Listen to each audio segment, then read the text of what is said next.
damos início ao terceiro dia da quinta Festa Literária de Sabará, no FLIS, um evento fantástico de altíssima qualidade sociocultural que faz parte do calendário de eventos da nossa querida cidade de Sabará. As bibliotecas comunitárias e outros projetos culturais na formação da cidadania. Essa roda de conversa de hoje trará 3 grandes atrações que fazem a diferença no Brasil: Projeto Moradores de Belo Horizonte, Biblioteca Comunitária do Arvoredo de Porto Alegre e o Clube Esplendor, programa Loucos por Leitura de Mariana. Convidamos Viviane Peixoto, mediadora de leitura, coordenadora da Biblioteca Comunitária do Arvoredo, biblioteca integrante de redes de leitura do Rio Grande do Sul e integrante do Grupo de Incidência Política da Rede Nacional de Bibliotecas Comunitárias, RNBC, e jogadora do Inter, entre os anos de 94 e 95. Técnica em enfermagem com especialização em neonatologia.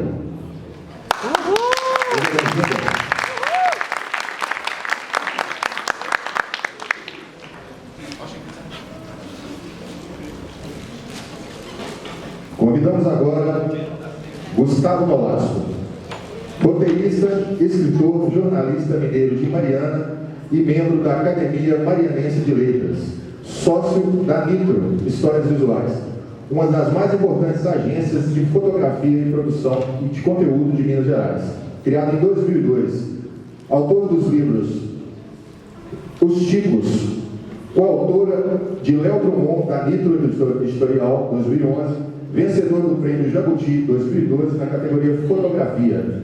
Escreveu outros 3 livros: Projeto Arpia, 20 anos, pela Nitro em 2018, Jardins da Arara de Iriá, pela Nitro em 2017, Nossa Sala de Troféus, pela Nitro em 2016.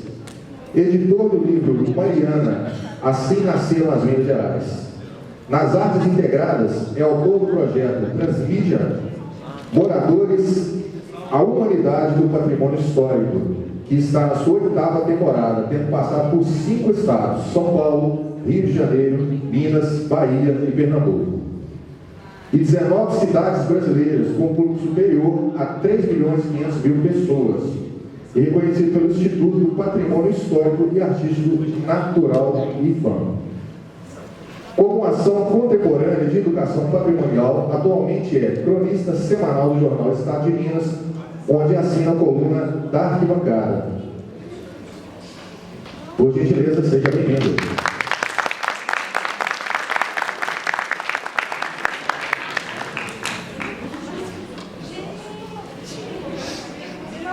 Convidamos agora Bianca Furchini. O Clube Esplendor é uma organização da sociedade civil que atua em Mariana há 10 anos, desenvolvendo iniciativas nos campos da educação e da cultura. Criou a gerência de projetos de referência como Rede Loucos por Leitura, que atualmente articula 14 pontos de leitura em escolas, bairros e distritos de Mariana, formando mediadores de leitura, ampliando acervos e fomentando ações com educadores e gestores comunitários. Outra referência de atuação da instituição é a Osquidoteca, primeira biblioteca comunitária de Mariana, projeto regular do Clube Esplendor, que possui diversos reconhecimentos em âmbito municipal, estadual e nacional, e que ano a ano vem sempre buscando inovar a forma de produzir conhecimento. Bianca, seja bem-vinda. Não sou Bianca.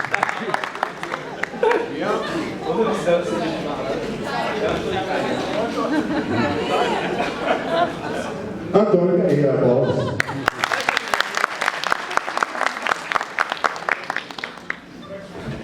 Lembrando que a Festa Literária de Sabará é uma realização da Borracha Biblioteca, Prefeitura Municipal de Sabará, com apoio de Rede de Bibliotecas Comunitárias Sou de Minas UAI, Rede Nacional de Bibliotecas Comunitárias RNBC, IBRAM, Museu do Ouro, Restaurante Sexabe, Padaria Bovedo, Impressões de Minas e Tornados. Eu queria lembrar, gente, que o livro do nosso grande homenageado do ano, Luiz Alves, ele está sendo vendido aqui no teatro, tá? A R$30. Quem quiser adquirir, conhecer, fique à vontade. aceitamos cartões, ok? E agora eu queria chamar, para mediar essa conversa aqui, o poeta Silas da Fonseca. Silas, venha cá, seja bem-vindo.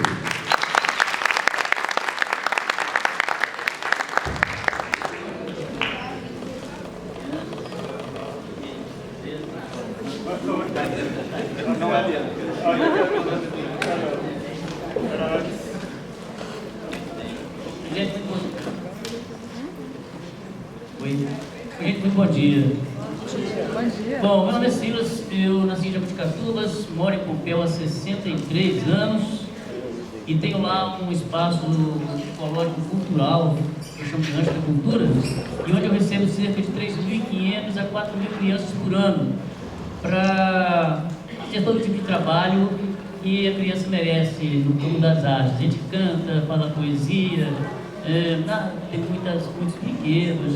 Então, é muito legal. E além dessas crianças, eu recebo também, nós temos 4 restaurantes no Pompéu, e eu recebo também nos fins de semana clientela de restaurantes, com cerca de mais de 1.500 pessoas por ano. É um trabalho gratuito, voluntário, que eu não faço, e faço assim, com muito amor. Eu gosto de cantar, gosto de tocar, gosto de contar causas, gosto de falar, declamar poesia, gosto de ficar à toa. Mas de todas essas coisas que eu mais gosto de ficar à toa. Mas não me aflige não, porque eu acho que o grande barato da vida não é saber todas as coisas. O grande barato da vida é querer saber todas as coisas. Mesmo que quando você sabe muito a respeito de uma coisa, você se desinteressa por ela. Geralmente. E quando a gente não sabe tudo, a gente está sempre aprendendo. Olha eu aqui. O Túlio me ligou e falou: Silvio, você vai mediar uma mesa lá na Cris. Falei: mas Túlio, meu cara, eu nunca fiz isso na minha vida. Você vai ter que me orientar. E aí ele me orientou. Falou: ô Silas, pode vir, que é de boa. Aí eu aqui. Uma orientação e tanto, né? Então, estou muito feliz de estar aqui para organizar o Túlio, não só pela realização da Cris, né, que a gente é uma festa grandiosa, mas pela escolha do Luiz Alves como homenageado. O Luiz Alves, sou fã do cara, ele é o cara, é uma pessoa super querida por todos os nossos sabarenses e que tem uma história muito bonita de vivência com o Sabará. Bom, já foi falado para vocês a respeito dos nossos 3 convidados, mas eu queria dar uma passadinha rápida, porque geralmente a gente, passando assim na primeira mão, está começando ainda, a gente não prestou muita atenção, para a gente saber quem é quem, né? Nós temos aqui o Antônio Caieiro, né? O Antônio Caieiro é do Clube Osquindor, que vem lá de Mariana, Minas Gerais. É uma associação cultural com foco no desenvolvimento da leitura e do brincar. E a gente fica torcendo para que essas 2 palavras tornem-se na prática sinônimo uma da outra, né? Legal a criança falar o vou ler e brincar seja a mesma coisa, porque na verdade ler é brincar. Uma pena que principalmente nós adultos, né, não conseguimos perceber isso muito bem ainda. Nós vamos saber um pouco sobre a Osquindoteca, que deve ser, imagino eu, algo parecido com a borracha Ioteca do nosso Túlio e idealizador da Cris. O Clube Osquindor desenvolve também vários projetos, dentre eles a Rede Loucos por Leitura, buscando despertar a imaginação e promover novos acessos ao conhecimento, estimulando crianças e jovens a conviver e a produzir cultura nas suas múltiplas diversidades. É detentor de vários prêmios de âmbito nacional em reconhecimento da importância de suas atividades. Portanto, ao Clube Esquindor, aqui representado pelo Antônio Caieiro, aos nossos aplausos.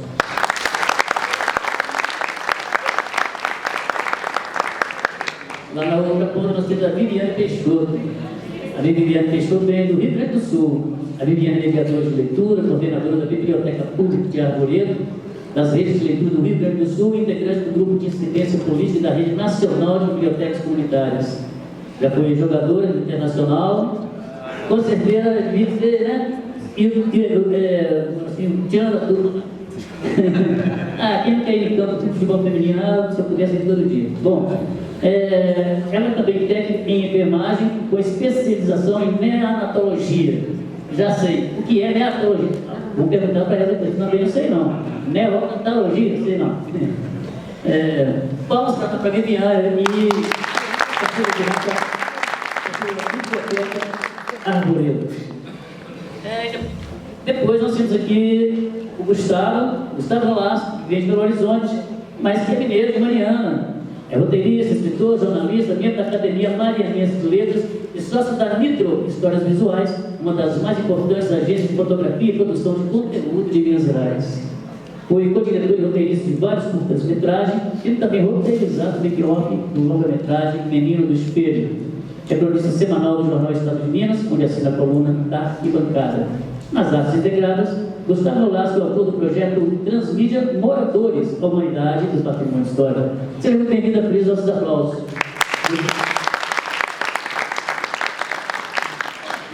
Bem, vamos funcionar assim. É a minha primeira vez, se estiver errado, vocês me corrijam. Estou sempre aberto à negociação, viu? Mas vamos fazer o seguinte, nós vamos pedir a cada um que fale um pouco do seu trabalho, né? De como o trabalho está hoje, de suas perspectivas para o futuro, de como é, né? E depois dos três se pronunciarem, a gente abre para perguntas. E cada um vai fazer a sua pergunta de acordo com a curiosidade que o move, né? Então nós vamos lá, vamos começar aí pelo Clube Esquindor, do Antônio Caeiro. Vamos pedir a ele que nos conte sobre as atividades do Clube Esquindor, quais os desafios enfrentados para colocar todo o trabalho do clube à disposição do público, porque a gente sabe que não é muito fácil, não é mesmo? Mas tem aquele lançamento amor envolvido, e com certeza o Antônio tem uma história bonita para contar para a gente. Oi. Bom dia a todos. Primeiro agradecer demais assim, o convite do clube. Nós temos uma história, né, antiga, e a Faixa Biblioteca está na origem desse trabalho, do Osquindô, do clube da Osquindoteca e da rede Lobos por Leitura, que eu vou falar um pouquinho mais sobre esse trabalho que está acontecendo. Então, agradecer, parabenizar a FIS, eu acho que é um super ganho, tendo, né, a origem que tem. Parabéns a todos e vamos prestigiar. Eu vou falar da rede Lobos por Leitura, mas aí eu tenho que voltar 10 anos. A Osquindoteca, que está ali no cenário, a gente começou essa experiência há 10 anos. Então, a primeira questão é a experiência de nascer, né? Como é que nasce uma biblioteca comunitária? Então, esse primeiro momento, e hoje a gente vê cada vez mais se espalhando iniciativas de leitura. Então, o desafio de nascer é o primeiro desafio. E aí tem uma questão interessante, porque a borracharioteca, de certa forma, nesse nascimento, ela foi a parteira, eu diria assim, porque foi muito interessante. A gente nasce com um desejo, olha, eu queria... A Osquindoteca primeiro fica em Passagem de Mariana. Passagem de Mariana seria o hífen entre Ouro Preto e Mariana, né? Duas cidades históricas, né, também. Ela fica exatamente ali no centro. Tem cerca de 2.000 pessoas, então é um distrito, né, pequeno, mas muito importante, tem uma base, né, histórica ali, muito forte. A primeira a mina de ouro de Passagem, que hoje é aberta à visitação pública, né, a mina subterrânea. Então, que foi a mina dos ingleses. Então tem uma base cultural, histórica ali grande. Mas, naquele primeiro momento, a gente sentia uma ausência de tudo, assim, né? De espaços para os meninos, só existia mesmo nas escolas. Você tinha as bandas de música, né? Que existia, a gente tinha um desejo muito grande no Clube Osquindô de criar alguma iniciativa voltada para as crianças. Basicamente era isso. Eu sou apaixonado por gibi, por quadrinho. O meu primeiro interesse era criar uma gibiteca, era, né, fazer algo simples e que os meninos pudessem participar. Mas surgiu o primeiro Clube Osquindô, que é uma associação, né? Um ano depois dessa associação ser criada, a gente decidiu abrir um espaço. Vimos a experiência da borracharioteca, lemos sobre ela, na verdade. Falei, gente, esse cara pode começar a biblioteca dentro da borracharia, por que ele não pode fazer algo semelhante aqui? Então, essa primeira experiência, né, essa inspiração que vem desse lugar. Muito bem, mas conseguimos reunir livros, né, bastante livros. Tínhamos a garagem de uma casa, que é essa que a Jojoba está aqui, é um personagem, ela está sempre trabalhando com a gente e tal. Tínhamos a garagem, então, já que existia uma borracharia que virou biblioteca, podia existir uma garagem que virou biblioteca. Só que aí a gente começou a sacar que pelo Brasil todo tinha uma coisa, a gente viu no norte o Jegoteca, né? Quer dizer, um jegue com livros que foi, né, sendo levado para vários lugares e tal, e espalhando a experiência da leitura. Mas a gente teve muita dificuldade inicial, porque nosso paradigma era a biblioteca convencional, né? Assim, como é que empresta livro, como é que registra livro, o pessoal vai devolver, e se a gente emprestar os livros não voltar, e aí como é que vai fazer? Acabou o acervo, né? Os primeiros problemas eram esses, a dificuldade de nascer, porque você só tinha aquele paradigma da biblioteca convencional, né? Você chega lá, pegou um livro, depois devolve, tem um tempo, se você não, você paga multa e por aí vai, né?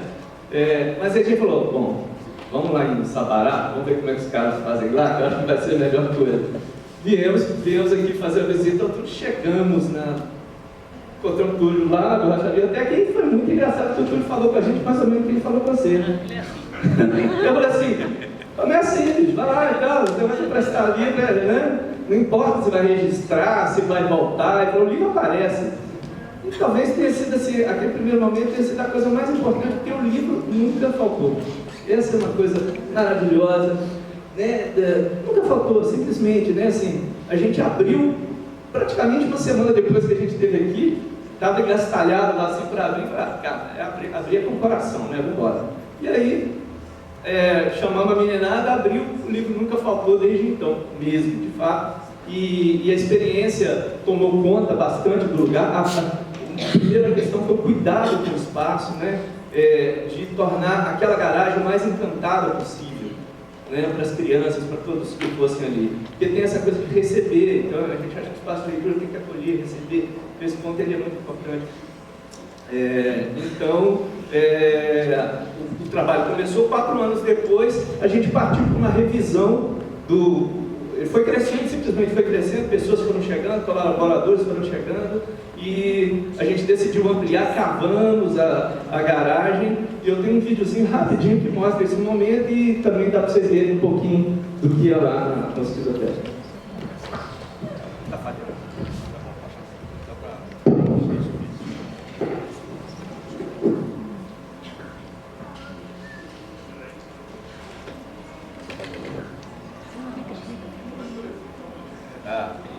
Então, vamos, enquanto no vídeo não roda, eu acho que tem aí nesse primeiro momento, né, nessa experiência de nascer, nessa vontade de nascer, o primeiro desafio, eu acho que de todas as bibliotecas comunitárias, né, o que fazer, como fazer, como... Então, esse desafio foi vencido observando quem já estava fazendo, então esse ponto ele é chave. Já foi?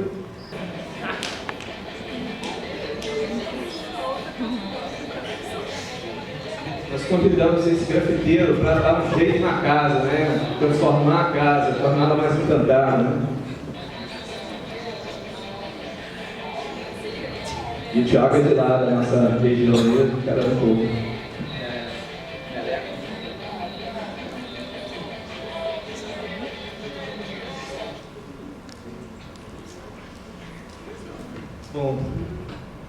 Bom, deixa a gente... Mas vamos imaginar que estamos aqui, opa, vamos lá.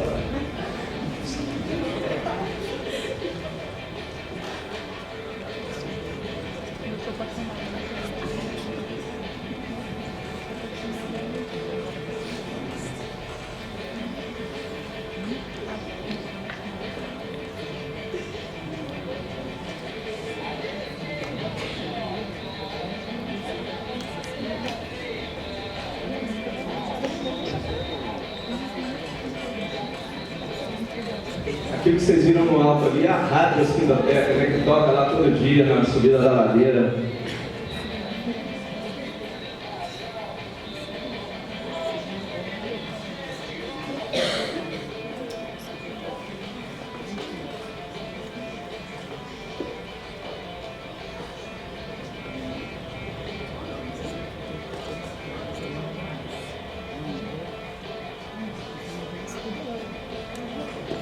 Aí ele está grafitando exatamente a garagem, logo na sequência ali a gente transformou numa ideia de submarino, o rio de Ribeirão do Carmo, passa logo na sequência ali, né? Um rio de importância grande na garagem, né?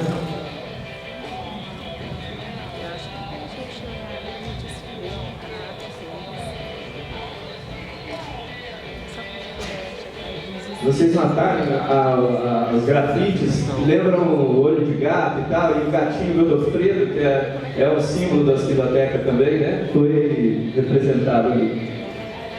E aí a gente conseguiu cavar para dentro da casa e abrir mais aquele espaço, né? E aí a casa funciona o clube e a biblioteca. Atrás de mim, pensão.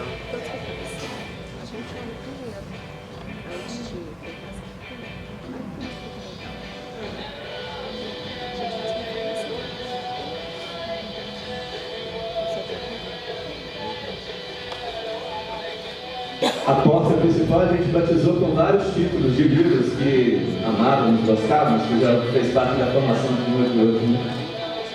E aí a casa. Casa do Godofredo e o biblioteca. É isso aí. Pode passar no próximo slide.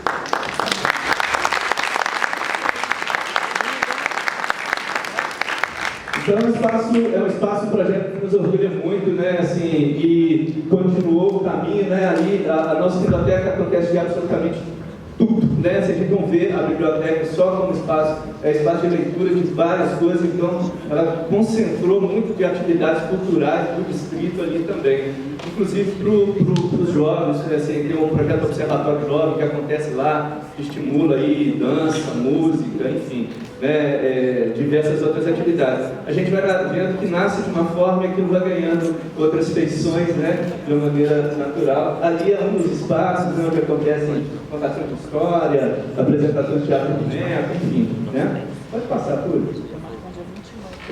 Aqui um pouquinho dos números, né? Assim, a gente também empresta, DVD já está virando uma coisa meio antiga, né, gente? Então a gente empresta DVDs, tem muita gente boa DVD, e os meninos ainda pegam muitos DVDs emprestados, filmes, né, legais e tal, além dos livros e gibis, né, que são emprestados regularmente. Ali está falando assim, atividades mensais, ali, cerca de 40 atividades. Tem uma coisa que a gente chama de receita diária, que cada dia busca inovar um pouquinho para atrair a criança, para atrair, né? Porque a partir de um tempo você começa a fazer parte da paisagem, né? Então, para não deixar nunca se acostumar, a gente avançar. Então, tem um resultado muito bacana nesse sentido, de se apropriar do espaço também pela comunidade. Pode passar tudo. Muito bem. E da Osquidoteca, as pessoas, os educadores, sobretudo, começaram a visitar a Osquidoteca e começaram a procurar a gente para ajudar, ou participar, ou ser parceiro em projetos de leitura. A gente conseguiu fazer um convênio com a prefeitura municipal para levar a Osquidoteca volante nas escolas. E foi aí que a gente tomou contato com uma realidade muito interessante, que é a da biblioteca escolar, do espaço de leitura dentro da escola. O que a gente viu é que as bibliotecas escolares, todas as que a gente frequentou, tinham se transformado ou eram depósitos de livros didáticos. Era isso. Você chegava e via um livro didático empilhado em algumas mesinhas, ou seja, o menor interesse, né, de se apropriar daquilo. Outra coisa também, as bibliotecas eram lugares onde os professores, às vezes, tinham algum tipo de dificuldade, tem um nome específico para isso da educação, mas eram deixados num segundo plano, né, então iam para a biblioteca. Então a gente viu que a biblioteca estava sendo considerada espaço de depósito, espaço de doença, espaço de, né, castigo, muitas vezes também. Muitas vezes os alunos iam para dentro da biblioteca para cumprir o castigo ali. Então essa associação não estava legal e muitos professores começaram a procurar a gente e esse projeto inicial permitiu isso. E aí se formou isso aqui, que é a Rede Loucos por Leitura. O que é a rede? São pessoas que estão dispostas, afim, educadores que estão querendo mudar a realidade disso dentro da sua própria escola. Mas também outras bibliotecas comunitárias que começaram a surgir a partir desse movimento, né? Então a gente começou a convocar esses professores que estavam dispostos a fazer, começamos a manter reuniões regulares, mensais, e ali a gente dava oficinas de mediação de leitura, né, de contação de histórias, coisas que pudessem enriquecer as práticas e discutir o espaço da escola, o espaço de leitura dentro da escola. Isso mudou em 2 anos radicalmente a cara desses lugares. Assim, a gente hoje pode dizer com muita segurança que as pessoas que estão aqui, que fazem parte da rede, acionaram, mudando essa realidade dentro da sala de aula. E ali a gente também conseguiu, em rede, fazer mais. Por exemplo, a gente fez uma campanha de doação de livros, porque o acervo era pouco, surgiram 10 mil títulos, a gente conseguiu distribuir para os pontos todos, formou um primeiro acervo, né? E por aí começou, e aí o livro nunca faltou de novo, né? E o Túlio falou, toca aí, a gente tocou e as coisas foram dar neste lugar, tá? É uma experiência muito apaixonante, a gente acredita muito em rede, muito no trabalho coletivo, muito no empreendedorismo, na capacidade de empreender, que está em todos nós, né? Na rapaziada, sobretudo, basta querer fazer, você pode começar de onde você estiver, dar o primeiro passo, que as coisas vão, né? É isso aí, obrigado. Essa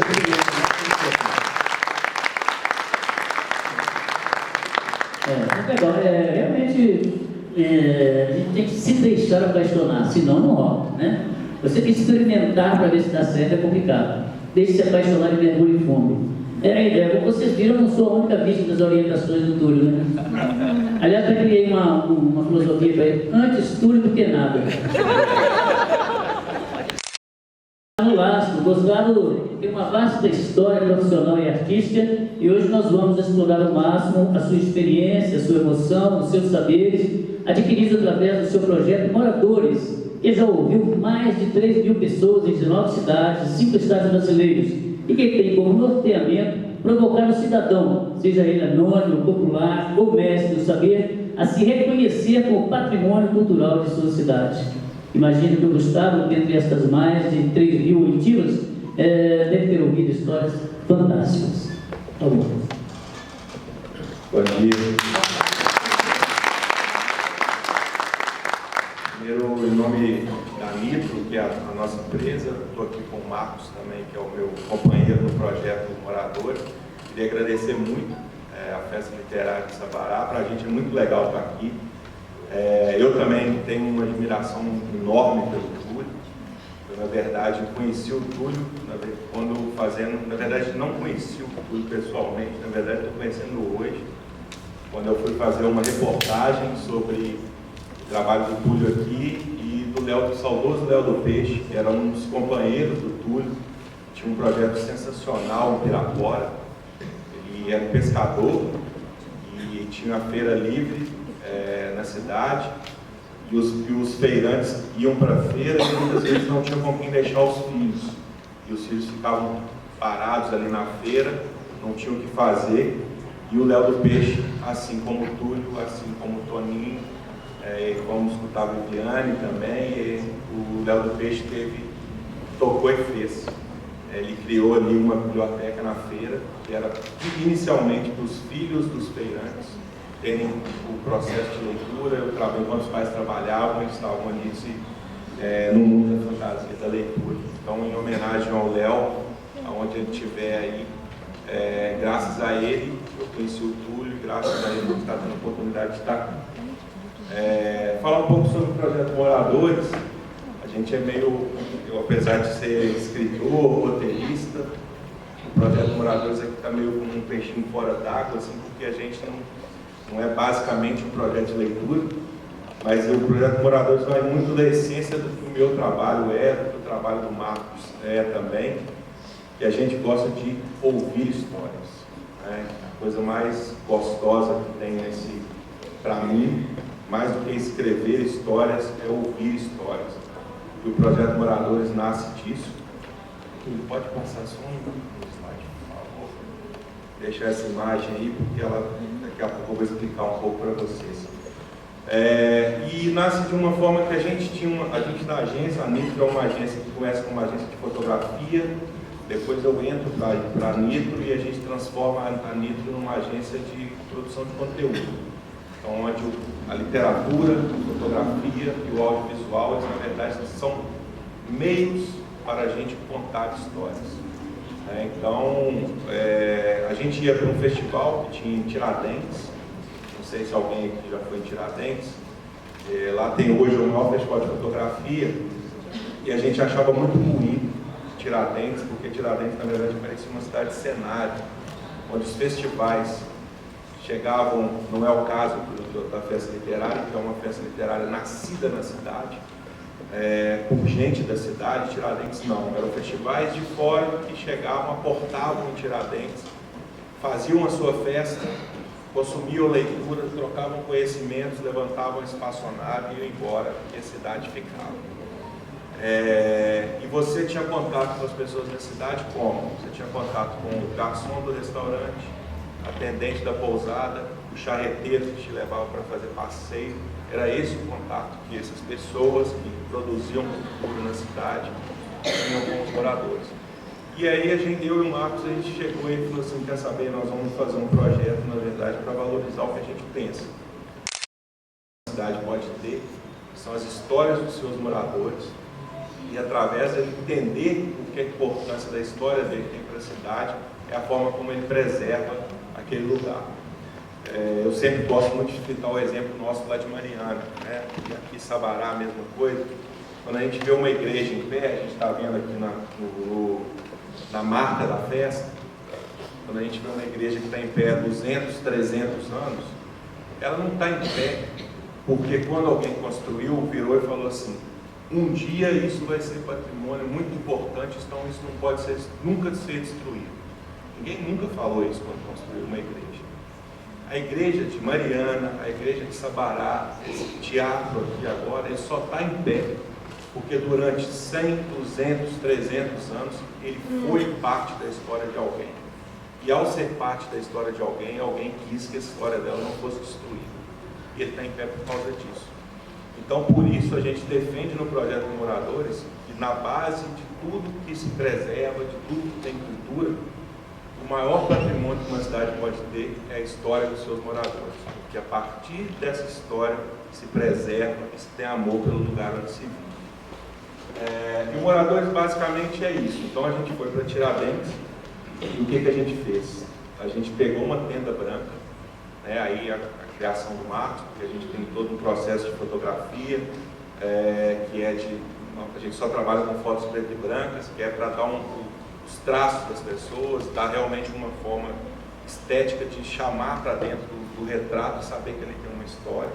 E a gente chamava as pessoas para a praça e para serem fotografadas. Né? Então está ali uma tenda branca que a gente parou, e essas pessoas passavam na praça e a gente chamava para ser fotografada. Só que na hora que ela entrava na tenda, a gente chegava e pedia para ela contar a sua própria história. Muitas vezes chegava e falou, fulano, me conta a sua história. E na maioria das vezes as pessoas respondiam duas coisas. A primeira, ela começava a contar a história do lugar e não a dela. Então, por exemplo, lá em Mariana, se a gente montou a tenda lá na Praça da Sé, chamava, me conta essa história aqui com Mariana. O cara falou, mas Mariana não foi a primeira cidade de Minas aqui, foi a primeira capital. Eu falei, não quero que você conte a história de Mariana, eu quero que você conte a sua história. E aí vinha a segunda pergunta, resposta mais clássica, falou assim, mas a minha história não tem graça nenhuma. E aí a gente tem um processo, eu falei, não, mas eu quero escutar, vamos começar e conta. E as pessoas começam a contar. Pode passar tudo, talvez tem uma. Esse é um slogan que a gente sempre usa, né? Que é isso, uma cidade só é viva e tem alma quando contamos as nossas histórias. Isso aí, eu vou chegar nesse ponto, mas essas são as exposições, você é fácil de tudo, chegar na frente.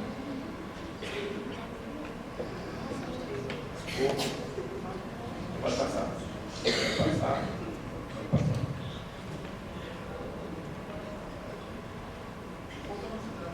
Está faltando.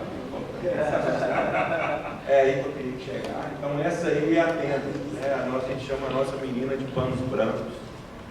A gente chega com essa tenda, a gente monta na principal praça da cidade e a gente tem esse processo de chamar as pessoas para contar a sua história.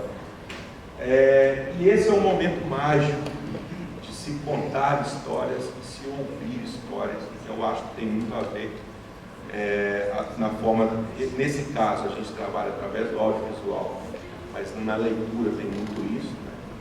É que você começa a ouvir história, você começa a imaginar na sua cabeça, você cria a sua história, e nesse ponto quando a gente pede as pessoas para contarem a sua própria história, ela vira um personagem, e o mais legal de tudo é que ela, ao contar a história, no fundo, ela está ouvindo a sua história. E ela começa a ouvir, e a gente começa a instigar ela, para ela perceber que ela é um personagem naquele processo que ela está contando importante. E ao escutar a sua história, ela começa a se apaixonar pela própria história. Ela começa a entender que aquilo é bonito, que aquilo tem valor, e aquilo, sem eu precisar para ela falar sobre o conceito de patrimônio, ela começa a perceber que a história dela tem a ver com a cidade, que ela tem muito orgulho de ter sido aquilo e de ter sido alguma relação com a cidade. Então, o processo de entrar nessa tenda branca e sair, que é um processo de contação de história para si mesmo, é um processo mágico, porque a gente ensina um pouco de educação, que a gente chama de educação patrimonial, patrimônio vivo, que são conceitos técnicos. De uma forma simples, que é contando história, ouvindo história, e a pessoa sai dessa tenda apaixonada pela história dela, tendo consciência da função cidadã que ela tem e entendendo por que preservar a cidade dela é importante para preservar alguma coisa que ela ama, que é a própria história, a vida dela. E o Projeto Moradores faz isso. Então, a gente vai com essa tenda, por favor. E depois que a gente volta para casa, a gente volta com todo esse material, essas fotos, essas histórias gravadas. Aí a gente vem com um processo que foi um processo em Tiradentes, que a gente queria jogar meio para nós, dar um tapa na cara daquela turma que ia lá viver a cidade sem olhar para os moradores. Aí a gente faz, o Projeto Moradores, a principal coisa é que a gente faz uma grande exposição de retratos, com painéis, esses painéis ali em Mariana, por exemplo, em São João del Rei, são painéis de 4 metros por 2, então um retrato grande das pessoas, dos moradores da cidade. Mas em Tiradentes a gente fez diferente, foi aquele primeiro onde tem umas charretinhas. Porque Tiradentes, os turistas fazem um passeio nessas charretes, então você vai no final de semana em Tiradentes, um mar de charrete passando com turista, e a gente pegou no meio do festival e a gente colocou um retrato de cada morador em cada charrete. Então aquelas pessoas que iam em Tiradentes e não olhavam para os moradores, iam lá tirar uma foto da igreja, uma foto da serra, era impossível de fotografar sem aparecer um morador. E ele tem que perguntar o que era aquilo. E aí ele tinha que interagir com moradores e a gente levando a mensagem de que o maior patrimônio, a maior beleza que Tiradentes tinha são os moradores da sua história. E é isso que a gente faz. Então a gente vai para cada cidade, tem um cartão postal, a gente vai e monta as exposições. Diamantina foi uma história muito legal também. Diamantina tem um evento que chama Vesperata, que é uma praça onde tem um concerto musical, os músicos ficam nas sacadas e o maestro fica no meio da praça. E aquilo é uma grande festa, só que isso foi ficando uma coisa muito famosa, muito famosa, muito famosa. E aí, infelizmente, o que acontece muito no Brasil, o que é popular, começa a virar coisa para elite. Então eles começaram a cercar a praça. E só entra quem pagasse. Só entra quem paga, quem compra uma mesa, que com certeza é 200, 300, 400 reais. Certo? As praças, na verdade, são bares, mas ele tem só para sentar na mesa e consumir. E os moradores ficavam do lado de fora. Eles não conseguiam mais, a não ser que eles pagassem as dinheiro. Então a gente fez o Moradores, quando a gente fez o Moradores em Diamantina, a gente fez isso. A gente pediu as pessoas para contarem a sua história. A gente não contou para eles que a gente ia fazer essa exposição dessa forma. E a última pergunta que a gente fazia era para o morador assim: se um dia você tiver a capacidade de parar a Vesperata, o que você diria para aquelas pessoas que estão lá? E as pessoas falaram. E aí o que aconteceu? A gente montou uma exposição que aí todo mundo que estava na praça assistindo aquele concerto ia olhar para o músico e tinha um morador. Eles já eram o primeiro, eles tinham que querer entender o que era aquilo. No intervalo da apresentação, no final dessa praça, a gente montou um grande telão e a gente deu play no filme da história dos moradores, contando a história, e no final eles pedindo, pessoal, vocês estão na Vesperata, se vocês tiverem a oportunidade, escutem nossas histórias, venham conhecer, deixem que a gente participe disso aqui também. E foi mais um tapa na cara que a gente deu de deixar a população fora do evento. e a gente levou para dentro. Então é isso, uma exposição onde a gente exalta, através da fotografia e do audiovisual, as histórias, um pouco de contação histórica. Pode passar, por favor. Aí são vários formatos. Então, cada cidade a gente monta de um jeito. Paraty, por exemplo, é uma cidade que os turistas fazem passeio de barco. Então, a gente colocou os moradores para seguir o oceano afora, junto com os turistas. Ali embaixo é Juazeiro e Petrolina, que são duas cidades que são divididas pelo Rio São Francisco. E esse barquinho é como se fosse o ônibus de lotação que atravessa todo dia todo mundo da cidade. A gente ocupou os barquinhos. Pode ir tudo. E por aí vai. E cada cidade a gente ocupa o principal ponto turístico da cidade com essa exposição. E o filme, onde está vendo o preto, o filme passa, a gente faz uma sessão de cinema e depois o filme com as histórias ficam passando durante a exposição. Pode. Ali Belo Horizonte, São Gonçalo.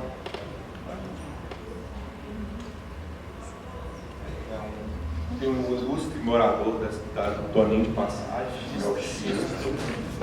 Palhaço X. É outro grupo sensacional. Pode passar. Pode. Isso são rodas de conversa, sessão de cinema que a gente faz, exatamente. A gente convida os moradores para assistir, a gente monta um filme, isso eu esqueci de falar. A gente conta essas histórias que as pessoas contam, a gente monta um filme recontando a história da cidade a partir da história das pessoas. E a gente chama as pessoas para assistirem uma grande sessão de cinema em praça pública. Pode ir. A gente faz roda de conversa sobre memória da memória, e depois disso tudo a gente vem falando, tudo que vocês viram aí, a gente estava falando de memória da memória, eles estão integrados sobre isso. Pode ir. Tá, desculpa. Pode passar também. Isso aí é uma outra coisa que a gente faz em algumas cidades. A gente pega as histórias dos moradores, a gente faz um livro, um pequeno catálogo da exposição, mas com as histórias que esses próprios moradores contaram deles mesmos. A gente realmente transforma num livro as histórias daquelas pessoas que entraram na tenda. Pode. E uma coisa que a gente está fazendo a partir do ano passado, a gente transformou todo esse processo que a gente faz em oficina cultural para os agentes culturais das cidades. Na verdade, para eles participarem desse processo de aproximação, que é uma coisa muito importante para a gente que trabalha com cultura e chega num lugar, que é a formação de público. É uma parte muito difícil, né? Você chegar e convencer as pessoas a pararem para te ouvir e vivenciar aquilo que você está querendo oferecer. Então a gente faz as pessoas, os agentes culturais, participarem desse processo para entender toda a forma de se aproximar das pessoas. Pode ir. O filme não tem como passar. Deixa eu vou terminar. Pode até no final aqui. Eu quero contar só um caso pequeno. Pode. Fala aí tudo, por favor. Eu esqueci de falar também que tem uma coisa. Assim, a gente tem passo rápido ali. Além da exposição, além do filme, a gente geralmente entrevista 200 pessoas, 300 pessoas, dependendo da cidade, essas histórias que a gente recolhe. E na exposição são geralmente 12, 13, 14 pessoas que vão para a exposição. E lá na Nitro a gente tem uma lei do nosso trabalho, que a gente nunca faz as coisas para os outros. O personagem sempre é ele, as pessoas é que param o tempo delas para a gente fazer o nosso trabalho. Então, se eu pedir 300 pessoas para pararem 2 minutos da vida dele para contar a história, para poder ouvir, eu no mínimo eu devo muito obrigado a essa pessoa. Então, a gente não tinha como, nem sempre a gente consegue que todos estejam no filme, nem sempre a gente consegue ter uma exposição.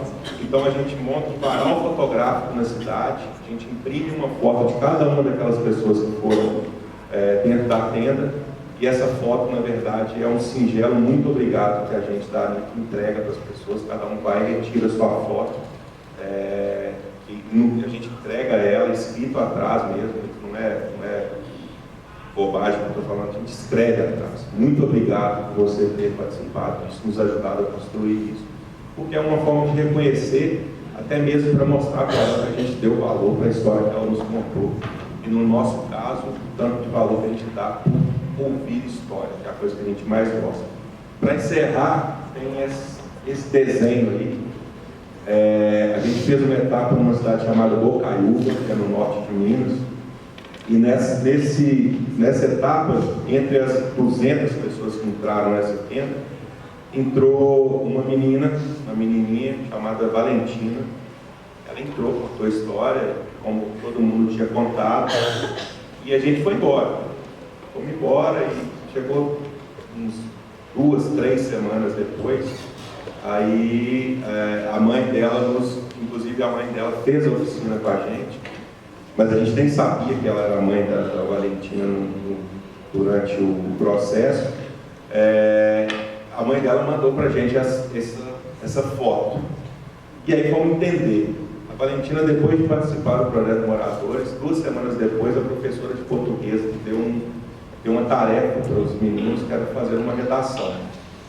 E o que a Valentina contou, a história que a Valentina quis contar, foi a redação dela, foi contar para os amigos, através da redação, o tanto que ela se sentiu orgulhosa de um dia parar na praça e poder ter contado a história dela para as pessoas, e as pessoas terem gostado da história dela. Então, essa é a redação dela, ela entregou para a professora, contando essa experiência, e ela desenhou ali a exposição. Ela foi uma das selecionadas para a exposição, ela desenhou. Ela tem um outro desenho que a gente não coloca, ela desenhou o nosso quarto, que a gente ao vivo já é feio, imagina, o desenho, e ela mandou para a gente essa redação. Isso para a gente fala, né? A gente trabalha com cultura, às vezes a gente vai num lugar, passa 500 pessoas, né? Aqui mesmo, pode estar 100 pessoas aqui. Se sair um daqui transformado com o que a gente está falando, o nosso trabalho de formiguinha, acho que a gente conseguiu cumprir o nosso objetivo.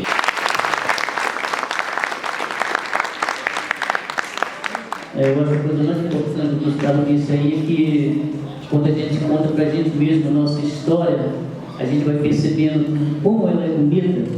É muito mais bonita do que esses atores de televisão, com certeza. Então, eu convido vocês, permita-se apaixonar por você mesmo. A partir do momento que você se conhece, realmente, né, você vai achando a sua história cada dia mais bonita. Se preferir, corte as partes ruins, mas conte para você a sua história todos os dias. É muito bonito. O Gustavo falou aqui do Léo, que é grande figura. Eu fui numa exposição do Guimarães Rosa, na Ibirapuera. Fui um casal amigo nosso. Tem cada história do Túlio nessa viagem. Se um dia me permitir, eu vou contar para vocês. Mas eu quero contar pelo menos o Leandro Peixe também. Ela é segundo Túlio, mesma coisa. A gente convidou a gente dormiu na casa dele, eu, o Túlio e esse casal, né? Então fomos. Chegou lá, a gente bateu na casa do cara, 7 horas da noite, e ela veio com esse papo pra gente. Briguei com a mulher aí, ela juntou no mudança e caiu fora.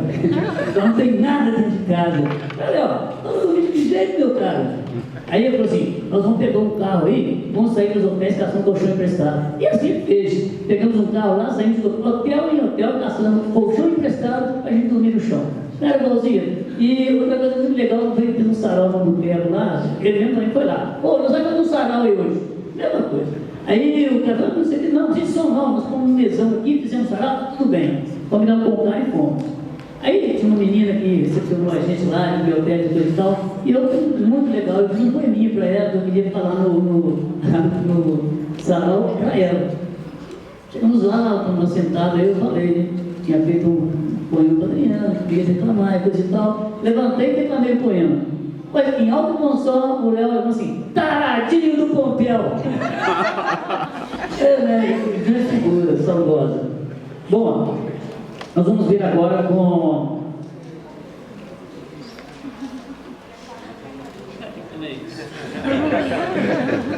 Era esse. Bom, nós vamos ouvir agora a Viviane Peixoto, da Biblioteca Arvoredo. A Biblioteca Arvoredo integra a rede de bibliotecas comunitárias de Porto Alegre e, imagino eu, deve ter um sistema de voluntariado muito grande, muito dedicado à causa da leitura, o que é imprescindível em toda a biblioteca, principalmente naquelas de perfil comunitário. Vamos ouvir com alegria a Viviane falando desse trabalho e aprender com ela mais um pouco sobre como cativar os mais diversos públicos para esse universo encantado da literatura. E antes de entrar na Arvoredo, vamos pedir para ela satisfazer aquela nossa curiosidade, né? Da enfermagem, que é neato, que é um negócio até difícil, né? Bom dia a todas e todos. Bom dia. Começando então pela curiosidade, neonatologia é a especialização que faz o estudo do recém-nascido. Então eu trabalhei 10 anos em UTI neonatal. Neonatologia. Então, a Biblioteca Comunitária da Arvoredo, ela tem 3 anos. E nós começamos com 2 voluntários. E eu sempre digo que nós tínhamos boa vontade, né? O André e eu. Mas nos faltava conhecimento. Então, como eu também nós de uma casa, né, nós fomos num evento e estava a rede de bibliotecas comunitárias de Porto Alegre. Né? Então, tá? É isso mesmo. É o que nós estamos procurando, né? Quando eu estava lendo sobre a questão da cidadania, ações de cidadania, o que acontece é que a gente não tem a ideia, né, quando inicia a biblioteca comunitária, do potencial e da amplitude que tem em relação à própria cidadania. Depois dessa articulação em rede, né, nós também entramos com a Rede Nacional de Bibliotecas Comunitárias e foi assim que eu conheci tudo. Foi um pouco diferente de você. Então, para além da vontade, do conhecimento, nós descobrimos que a leitura ela é um direito humano. Né? Tu jamais vai conseguir fazer um trabalho, entender a posição do cidadão, sem ela ter consciência, sem ela poder ler e interpretar. Isso a gente vê acontecendo muito, né, no nosso país, de falta de interpretação, de realmente de entender o que estão te passando de mensagem, né? Até com essa questão da leitura, a gente também trata muito da questão da leitura de mundo, porque não é só a leitura escrita, né? As imagens também, ela faz uma leitura de imagem. Então, nós começamos a trabalhar também, principalmente com o público infantil.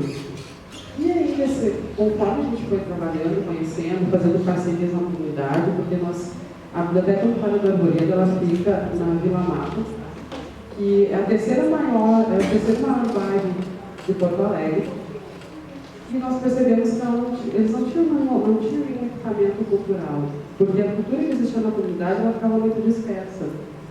E aí nós fomos dando por conta que nós éramos biblioteca, começamos com o incentivo à leitura, mas também com o equipamento cultural.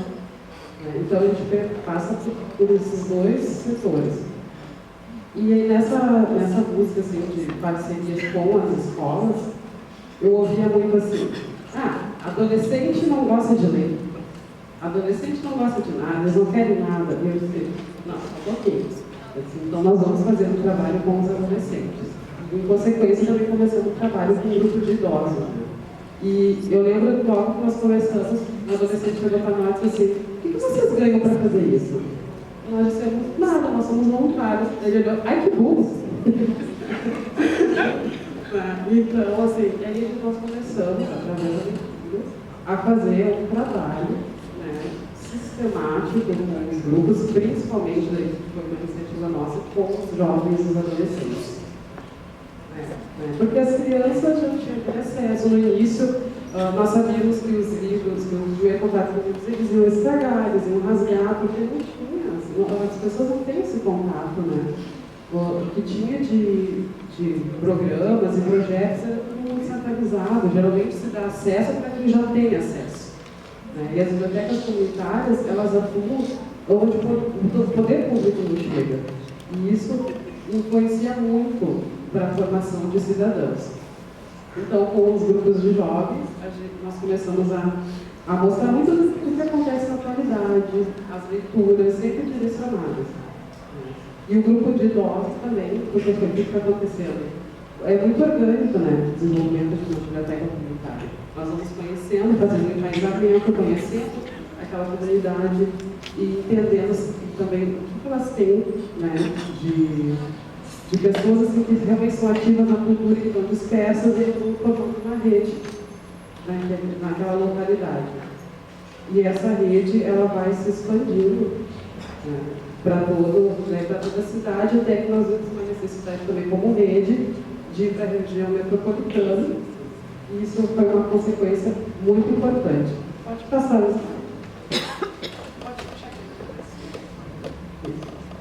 então, assim, ó, a biblioteca, ela fica num local que tem 13 hectares e meio de mata nativa. E nós temos essa frase, que é: só a educação pode vir formar os homens, e então não terão mais necessidade de leis tão rigorosas. O que acontecia, né? No início a gente pensava assim, na leitura como uma recreação, um lazer. E com o tempo nós fomos percebendo que o fato da leitura é um marco muito importante. E nós temos um país, e eu me lembro quando eu estava na escola, né, eu ouvi, porque o Brasil é um país em desenvolvimento. Mas vai ser um país em desenvolvimento até quando? O que nós precisamos para deixar de ser um país em desenvolvimento? É a educação, é a cultura. Então, nós temos várias ações para além da biblioteca, que é a mini bíblio da feira, que fica na Feira Ecológica do Menino de Deus, que inclusive é um bairro distante, a biblioteca fica na Zona Leste, e essa mini bíblio da feira fica na Zona Sul. Pode passar. Então, aproveitando, né, a área, que são de 13 hectares de mata nativa, 17 e meio, nós também temos educação ambiental.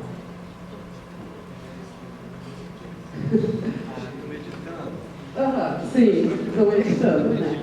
Nós criamos a chacra-terapia, tá? Que nós fomos como um projeto mais recente, então nós fazemos numa escola, e foi bem aceito, até porque o yoga ele é considerado patrimônio imaterial da humanidade. Então, assim, nós tratamos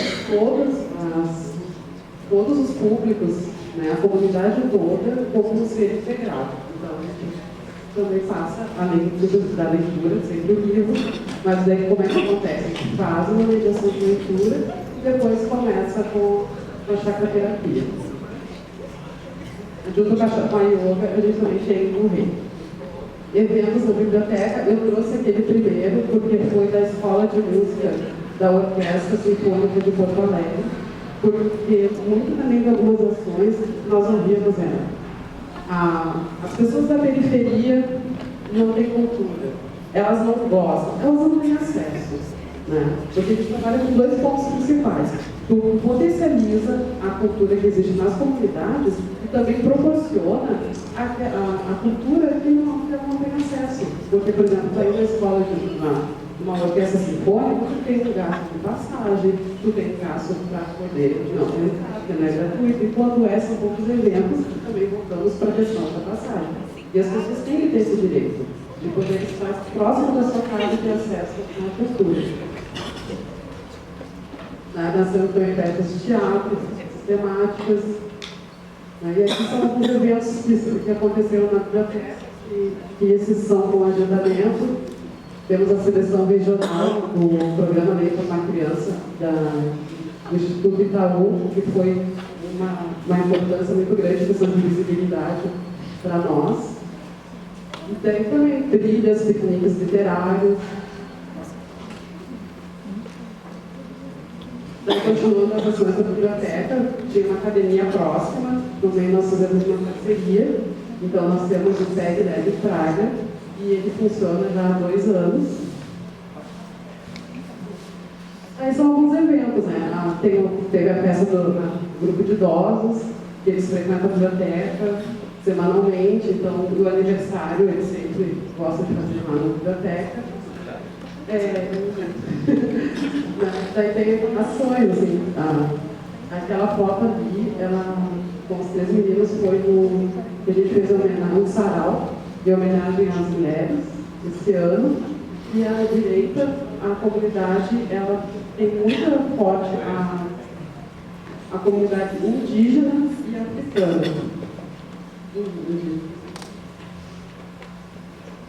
Então, nós fazemos formação com professores, porque dentro desse sistema público, dessa parceria forte que nós temos com as escolas, o que nós pensamos? Nós temos que sensibilizar também as equipes, né? Para também ter para conseguir ter mais êxito com as crianças. E nós percebemos que muitos professores também não são leitores, né? Então, assim, como é que tu vai conseguir transferir, fazer com que as crianças, os adolescentes, os jovens leiam, se tu também não é leitor? Então, as formações são feitas lá. E aqui foi uma outra parceria, porque teve uma escola de samba que ficou a uma quadra da biblioteca e rapidamente nós já fomos lá. A criança tem uma ala para sair em carnaval na biblioteca, então nós já fizemos a festa de Natal, já fizemos uma festa literária da periferia e como nós nos articulamos em rede, então cada festa é na comunidade de uma biblioteca. Então, a primeira foi a nossa. Pode passar. Então, continuando nessa questão da construção da cidadania, nós também vimos uma importância de participar de incidências para conseguir, para tentar ampliar as políticas públicas na área do livro e leitura.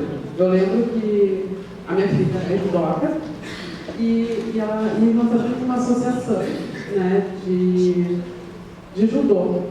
E eu lembro quando eu olhei as políticas públicas, no primeiro mês, nós já conseguimos uma parceria, R$400 para compra de kimonos para quem não tinha, né? Para as pessoas que eram mais vulneráveis.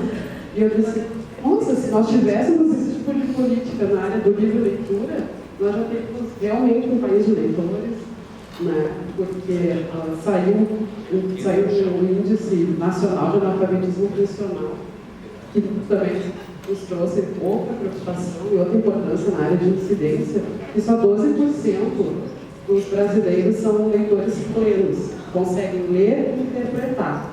Quando eu participei da Feira do Livro de Porto Alegre, no ano passado, e eu lembro que ainda dei como referência Minas Gerais, e eu disse, olha, para não ficar tão abstrato, 12% é como se só o estado de Minas Gerais fosse leitor, e o restante do país não.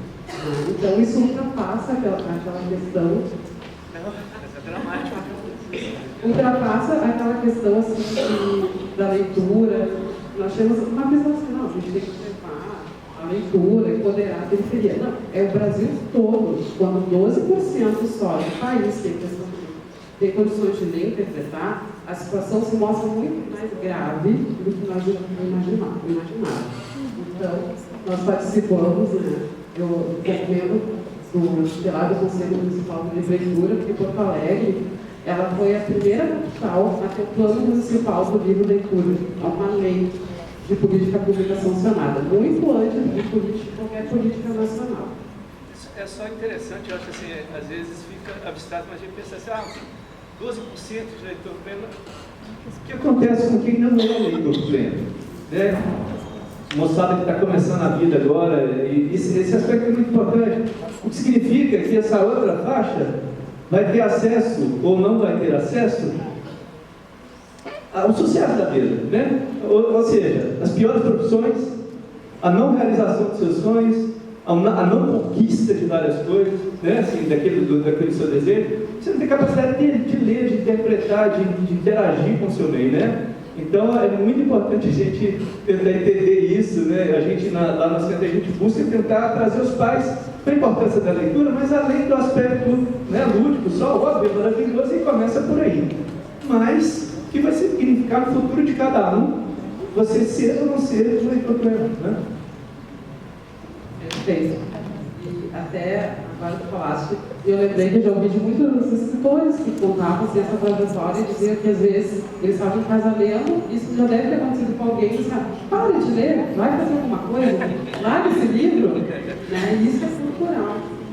Então, essas são algumas ações que nós fizemos de incidência, com o Conselho Gestor da Rede Nacional de Bibliotecas Comunitárias, o Grupo de Incidência em Política Pública e o Grupo de Articulação e Mobilização de Recursos. Então, todo esse trabalho em relação à cidadania, então nós começamos a trazer realmente essa questão que o livro ele é muito mais simplesmente assim, o prazer da leitura, tem a formação cidadã. Então, nós participamos do programa Cidadão Legal, na rede local, programa de rádio, essa rádio é uma rádio comunitária, e um programa também de outro, que é o programa Panorama da TVE, e sempre nessa questão da cidadania. Tem trabalho reconhecido, nós fomos finalistas do Prêmio Lages, que é a Agência Gaúcha de Escritores.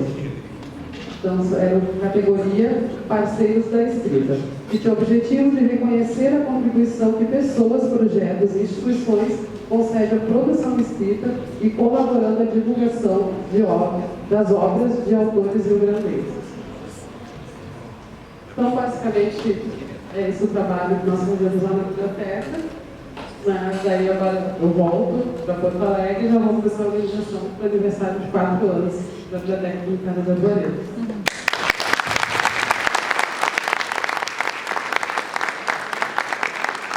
Legal. Sobre o que ela estava falando, eu gosto muito de ir à praia de vez em quando com a família, quando o dinheiro sobra. E às vezes, quando eu não sou muito de mar, eu gosto de cachoeira, eu gosto de mato, mas mato não sou muito chegado, praia. Então eu levo 4, 5 livros. Então chega lá, o pessoal fala, vamos pro mar. Eu falei assim, eu vim cá e vou ler. O quê? Você sai de Sabará, vem aqui para ler? Eu falei, você deve imaginar que para mim ler é tão interessante e mais divertido do que estar na praia nadando, tomando cerveja e comendo porção, né?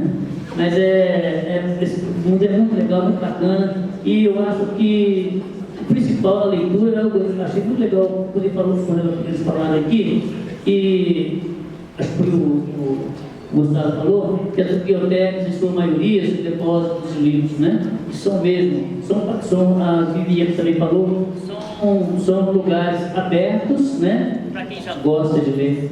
Falta muito de motivação. Então, o principal para mim, esses dois falaram sobre biblioteca, é que ele tem um espaço legal para motivar as pessoas a estarem ali, não só por conta da leitura, mas para outras atividades que ela adora. E quando ela vai ali, ela vai ter acesso aos livros, né?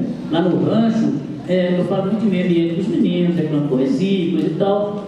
Vem falar que eles vão ali para isso, para ouvir sobre ambiente, porque poesia não vão. Eles vão ficar do brinquedo, para ver os animais, por causa da viagem, do piquenique. Mas nesse pacote eles vão ter que levar informação sobre meio ambiente, né, sobre poesia. E geralmente as participações são muito bacanas.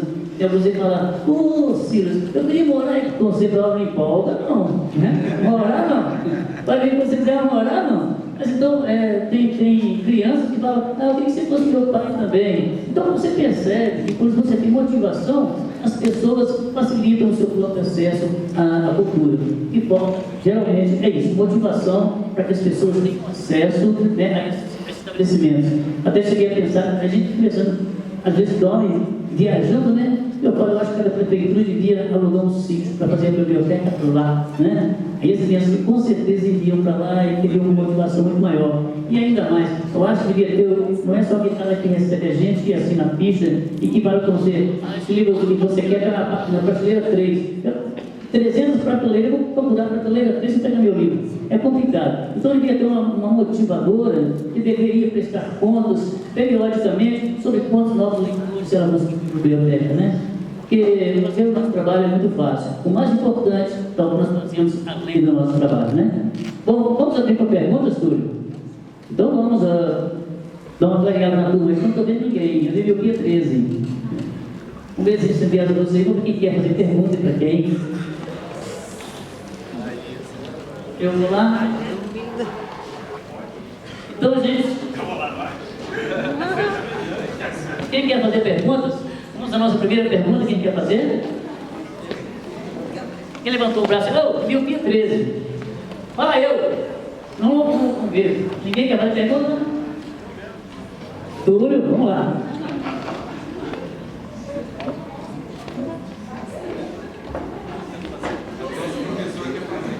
Tava aí. Uma mesa sensacional, obrigado, uma gratidão da presença de vocês. Eu fiquei curioso, Gustavo, para saber, você chega nas cidades e o contato com o pessoal lá da cidade. Com quem que é que faz esse contato? Tem algum articulador local, sabe? Eu acho que isso também deve ser imprescindível no seu trabalho. A gente faz sim, na verdade, toda cidade que a gente vai faz parte da nossa equipe, uma equipe local, né? A gente tem produtores locais e a gente faz um trabalho. Quando a gente tem esse trabalho de oficina, a gente tem um momento que é o momento de todo mundo pensar também quem são figuras interessantes de levar, porque claro que a gente estabelece que todo mundo tem uma história importante, mas a gente precisa que aquelas pessoas que são reconhecidas na cidade como alguém importante, que elas também venham, para que as outras pessoas se vejam ao lado delas.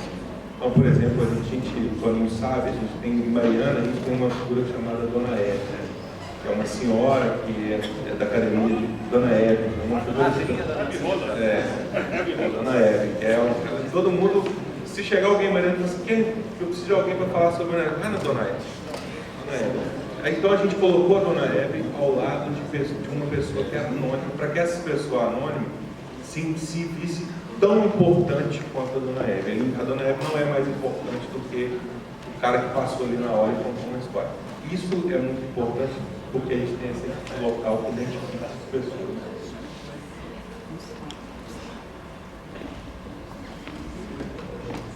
Então vamos lá, quem quer fazer pergunta? Fala só, pergunta para quem que é a pergunta. Eu gostaria de perguntar para o Gustavo. Gustavo, eu vi que no seu trabalho, né, onde as pessoas contam a sua própria história, assim, há um público grande de adultos, né? Eu queria saber se em algum momento nessa oficina você direciona só para o público criança. Seu nome? Meu nome é Solange, sou de Santa Luzia e sou professora. Ok.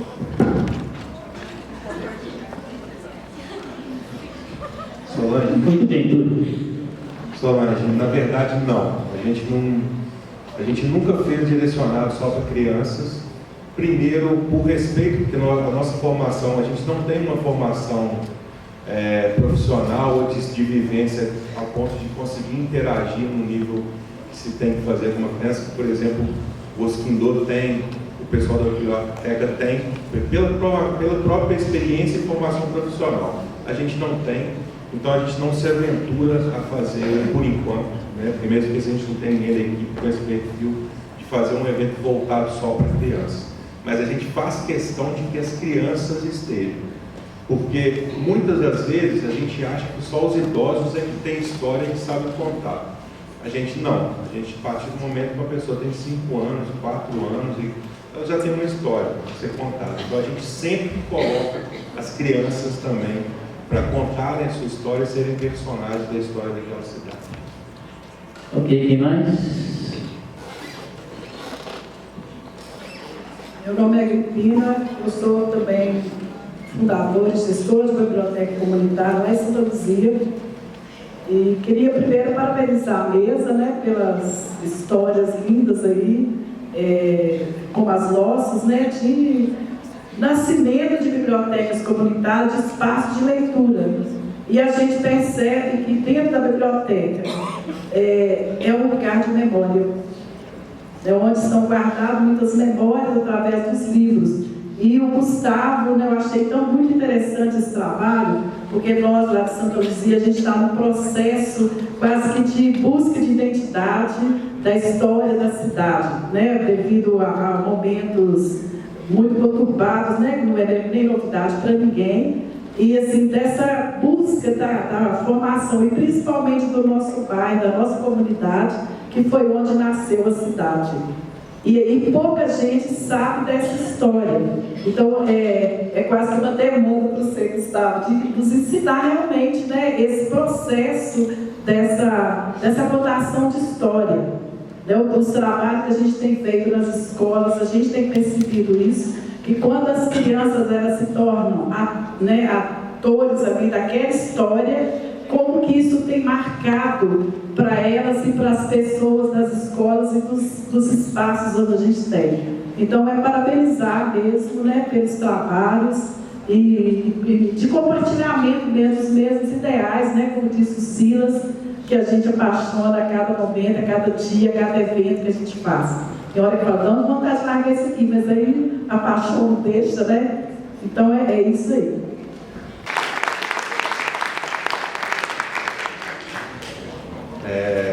Eu, na verdade, um momento de alegria, assim, eu não sou muito bom para falar os livros que eu gosto, na verdade eu gosto de escritores que são bem, na verdade, pesados em histórias fortes.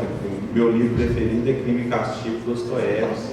Então, mas é um livro bem pesado, assim, é porque eu gosto de uma literatura, infelizmente, assim, para esse momento é uma literatura bem, vamos falar assim, né, pensando na linguagem de vida louca, é uma literatura meio cachaçada, assim.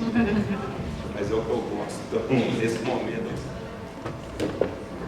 Bom, a lista é grande, né, gente? Mas poxa, na hora que você perguntou, me veio assim em mente um dos primeiros livros que eu li, na verdade, que é Os Meninos da Rua Paulo, do Ferrenc Monar, o húngaro. E Os Meninos da Rua Paulo tem absolutamente tudo a ver com muito do que a gente está vivendo hoje, porque na verdade o conflito base do livro são dois grupos de garotos de escolas diferentes que estão buscando disputar um lote, um terreno, para que aquele seja o lugar, né, o lugar de cada grupo. Então eles brigam mesmo, tramam entre si, organizam batalhas, vão lá, brigam, né, por esse terreno, se passa na Hungria, né? E ocorre que aí todo o conflito em torno dessa batalha deles para que cada gangue, né, conquistasse aquele terreno. E o livro termina com um empreendimento imobiliário que se constrói nesse lote onde eles estavam disputando, né? Então, e também diz muito de crescer, diz muito das forças que estão habitando sobre a gente e a gente às vezes não está percebendo e que vem e muda o destino de todo mundo.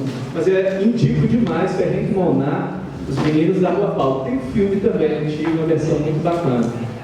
E milhares de outras, né? Mas é isso aí. Parabéns, professora, tá? Eu vou aproveitar que eu estou com o microfone na mão e vou fazer uma pergunta para a plateia. Pode ser? Para os meninos que estão com o professor. Olha, esse dado foi bacana demais que ela trouxe. Bacana, tragicamente interessante, né? Vamos dizer assim, reflexivo, né? Sobre esses 12% de leitores plenos. Na turma do pessoal aí, quantos leram um livro este ano? Levanta a mão, por favor. Um livro em 2019. 2 livros em 2019. 3 livros em 2019. E já estamos em agosto. Muito bem, obrigado, gente. Mas para a gente pensar, né? Para a gente pensar, e eu acho que vocês que estão nesse momento, é muito interessante que vocês se perguntem o que a leitura vai trazer para vocês, né? No esforço da professora e de todos que estão aqui, vocês estão tendo uma oportunidade maravilhosa com a feira, né? De se aproximar mais, né? desse mundo, né? Incrível e crescer junto com eles, né? Então, na verdade, olha só, o que me fez ler foi a paixão do outro, né? Então, por isso que eu acho que o exemplo é absolutamente importante. Né? A gente não vai conseguir formar leitores nas crianças e logo depois dos jovens se ele não estiver lendo, né? Essa pesquisa diz isso também, parte disso é mimese, né? Você vê o pai com o livro na mão, vê o professor com o livro na mão, eu vi o meu irmão com o livro na mão, trancando a porta para ficar mergulhado naquele livro, gente, né? Então, a minha paixão acho que foi despertada por aí, imagino. A minha também não foi na escola, propriamente dita, era muito a minha mãe. A minha mãe era uma leitora voraz e ela sempre colocava a gente junto para ler, para tentar criar coisas, escrever histórias. Mas teve uma figura importante que era o meu avô. Meu avô era um excelente contador de histórias e morava numa outra cidade. Quando ele chegava lá em Mariana, na minha rua, eles juntavam a meninada da rua e a gente sentava no passeio e meu avô contava uma história, geralmente uma história que estava num livro. E a gente ficava pela fantasia do bom contador de histórias. Ele contava um pedaço e depois a gente ia procurar o livro para ler. E foi esse cara meu avô, que me fez ler. E depois as bibliotecas. Aí, como adolescente, né, eu ia muito às bibliotecas, até na universidade, né? É engraçado contar isso. Eu teve um período da faculdade que eu tomei bomba em todas as matérias, sem deixar de um dia na faculdade. Eu ficava na biblioteca lendo. Eu achava muito legal e acabei tomando bomba de falta. Mas indo todo dia na biblioteca. Bem, o meu interesse pela leitura, ele começou com a minha avó, porque ela era analfabeta. E ela sempre disse que não gostaria de que eu, né, que eu sou filha única, que eu também passasse pelas dificuldades que ela passou. Então ela sempre me deixou em contato com os livros, desde muito cedo. E a escola é interessante, porque eu me lembro o que me traumatizou, porque tinha uma leitura obrigatória, que era o Meu Pé de Laranja Lima, e muitas pessoas gostam muito do livro. Eu disse, um dia, quem sabe, eu vou tirar esse estigma, porque foi muito difícil essa questão de ser obrigado a ler, né? E eu acho que isso é um trabalho também que a biblioteca escolar, né, do SESC, hoje em dia tem mais abertura. Eu acredito que seja muito importante tu deixar a pessoa mais livre para escolher, sabe? Tu não sempre direcionar. Então, e também essa questão assim da biblioteca escolar e de melhoria. No Rio Grande do Sul não abre concurso há mais de 10 anos para bibliotecários, então as bibliotecas escolares assim, estão sucateadas, muitas fechadas. Eles realocam professores para cumprir o papel do bibliotecário, né? E acaba que não é efetivo, né? E então eu acredito que, principalmente pensando assim em Sabará, eu acho que vocês, os atores do livro, professores, devem se unir com a biblioteca comunitária e em busca de uma política pública municipal, sabe? Pensar na questão do plano municipal do livro de leitura, e que também vai abranger essa questão assim, das bibliotecas escolares, elas poderem funcionar plenamente. Alguém tem mais alguma pergunta? Ninguém? Quem? Pois não.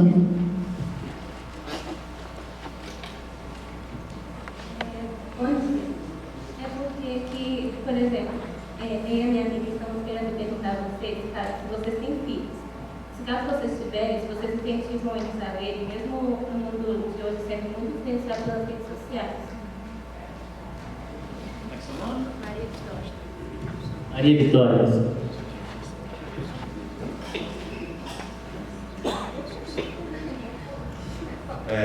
Eu tenho uma filha e, na verdade, eu vou ser muito sincero com vocês, eu ainda não sei lidar com a história da geração que nasceu com o celular e que o livro é um extraterrestre. Então, eu realmente não consigo. Minha filha tem 16. Mas a gente sempre incentivou muito a ler, mas realmente é difícil. Mas eu dou um outro testemunho, assim, na verdade é o filho da minha namorada, que ele também é um menino que, assim, da mesma geração, e ele está o tempo inteiro no celular, ele está o tempo inteiro no YouTube, mas ao mesmo tempo ele chega, uma coisa que ele não deixa de fazer é ler um livro na hora de deitar, assim, ele não precisa, não é aquela história assim, que tinha muito, né? Antes de dormir você tem que ler um livro, né? No caso dele não, ele vai e pega o livro, enfim, mas eu ainda realmente, sendo muito sincero, eu como pai, eu não consigo ainda entender essa história de às vezes não estar perto de mim. Eu não tenho filhos, a minha esposa é palhaça e a gente está assim, mais ou menos, a gente tem um convívio extremamente intenso com a infância, com crianças, e, né, assim, exatamente por conta da profissão mesmo, né? O que eu vejo é o seguinte, as mídias sociais não tem nada de bom ou ruim. A ferramenta, né? Aquilo que ela é, né? Estruturalmente. Ocorre quem está usando a capacidade de formação dessa pessoa que está usando a mídia, né? Isso serve para toda a tecnologia, né? Para todo o desenvolvimento maravilhoso que a gente está tendo nesse momento. A gente nunca teve tantas condições, a gente nunca esteve tão juntos, com tantas oportunidades, né? Redes, internet, conexões, mas eu acho que tem que ser estimulado o aprendizado sobre as redes, sim, mas, sobretudo, eu acho que o trabalho mais importante é essa formação da pessoa, né? Então, uma pessoa bem formada, forte, consciente, né? Ela não vai entrar em tudo, ela não vai se dispersar tanto, né? A gente tem dificuldades, né? Essa geração tem dificuldades, mas eu acredito que o que a gente, no nosso caso, o que a gente precisa se voltar é para a pessoa, né? Não tanto para a crítica da mídia, não tanto para a crítica das ferramentas, porque elas estão aí para ampliar, para crescer, independente da nossa vontade ou não, né? Mas o que a gente, eu acho, dentro do papel que a gente está desempenhando, é contribuir para fortalecer as pessoas, mudar a mente, né? Mudar a mente. E aí a gente muda as mídias também, né? Pelo menos a gente imagina. Bem, eu tenho um casal de filhos, o Eduardo, que tem 25 anos, que trabalha comigo. Né? Então, e foi bem a questão que foi falado do exemplo, né? Ele acompanhou todo o processo, ele participou da criação da biblioteca, do mutirão que nós fizemos e seguiu por esse caminho. A Isadora tem 15 anos e eu lembro muito que quando ela era menor, eu e o meu esposo ficávamos lendo, né, durante a noite, assim, e eu lembro muito da situação, e ela veio com um livrinho dela embaixo do braço e pediu para deitar no meio, e ela tinha uns 4 anos, e ela fez o mesmo, copiou exatamente o que nós estamos fazendo. E quando um de nós mudava de página, ela olhava e mudava de página também. Né? Então foi bem característica essa questão do exemplo, mas na escola foi que eu acho que ela realmente escolheu o gênero literário, porque a professora indicou alguns livros e aí, pela sinopse, cada aluno tinha que se identificar com o que achasse mais interessante. E ela leu um livro de uma menina que era descendente de japoneses e o pai dela tinha passado pela questão da bomba de Hiroshima e ela tinha uma doença genética devido àquela exposição do pai dela. E aí, no livro, essa menina cita o Diário de Anne Frank. Né? E o final do livro, assim, não vou dar spoiler, né? Mas assim, ele não é um final feliz, digamos assim, mas ao mesmo tempo ela disse: mãe, eu preciso ler o Diário de Anne Frank. E ela tem muito interesse hoje sobre qualquer livro que trate sobre a Primeira e Segunda Guerra Mundial. Então, também foram ela realmente sim, foram 2 momentos que eu vi a formação dela como leitora. Uma coisa importante que eu acho nesse diálogo é o futuro do livro, né, em relação à criança. Qual é o futuro do livro? O objeto livro físico, né? Nós somos aficionados pelo objeto livro físico, mas é notório que não é só isso, né? Se hoje a gente lê assim, no celular as pessoas já estão lendo assim. De qualquer maneira, eu acho que a gente tem que abraçar tudo que está vindo, né? Tem que acolher todas as tecnologias, tudo que está vindo, né? E vai depender novamente sempre do conteúdo ali, mas é um momento muito interessante. Eu acho que a gente, cada um na sua prática, está agora convivendo com essa questão, né, do futuro do livro mesmo, sobretudo na hora que a gente lida com os adolescentes, né? Que vem essa pergunta: por que ler, por que não gosta de ler, por que não procura o livro, ou sim ou não, enfim. Mas são questões desse momento e que eu acho que os educadores todos têm que passar por isso, não no sentido de rejeitar. Eu vejo muita rejeição, né, à tecnologia. Esses meninos só querem saber de celular, né? Esses meninos, então assim, você vê muito isso. Esses meninos não gostam de ler, já carimbou o rótulo e pronto, acabou, né? Então, eu acho que essa é algo que a gente só acaba olhando só para esse aspecto negativo, né? Julgando, né, para o julgamento da tecnologia, e a gente não está dialogando. Acho que vocês têm muito para dizer, O que vocês gostam? Como é que funciona dentro de vocês essa maquininha hoje de conhecimento, de procurar as coisas? Então, assim, no nosso caso, a gente está muito interessado em ouvir o jovem, o adolescente, o jovem, para tentar entender, porque eu acho que eles são fortes aliados nossos para construir alguma coisa que vai impactar na leitura dele, né? Mesmo, efetivamente. Então, eu acho que é muito menos eu ou nós e muito mais do que dar a voz, ouvir, deixar os adolescentes contarem as suas histórias e como eles estão lidando com isso, para eles nos ensinarem, né? É isso. Legal. Eu tenho duas filhas, todas duas gostam muito de ler. E tem o outro lado da medalha, né? Porque elas leem muito, mas para cada ideia que eu tenho, elas têm sempre 3 citações de alguns autores que são contra a ideia que eu tive. Ah, me ajuda. Imagina alguém mais quer fazer uma pergunta? Pois não.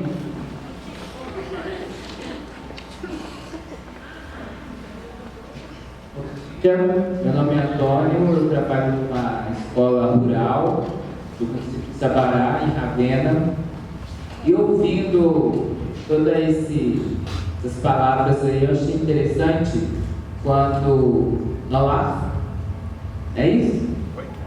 Nolasso falou sobre leitura. Realmente, ler tem várias nuances e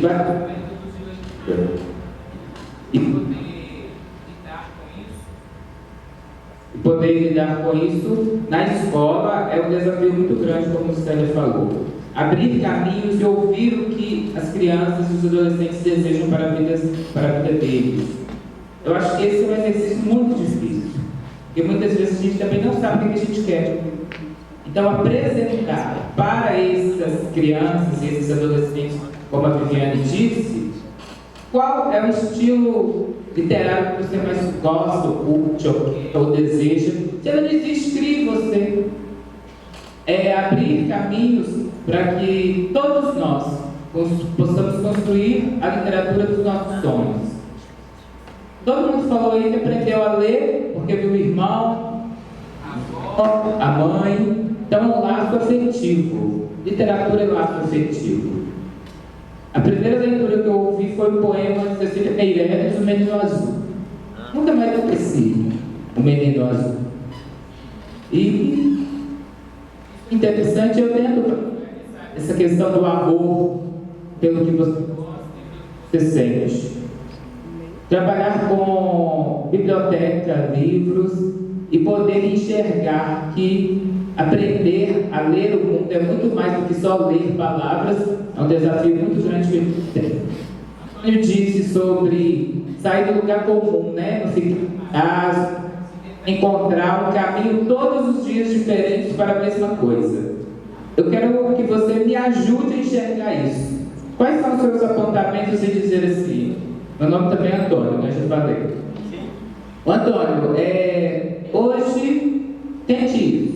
Amanhã tente aquilo, porque esse é um desafio que eu vejo diariamente.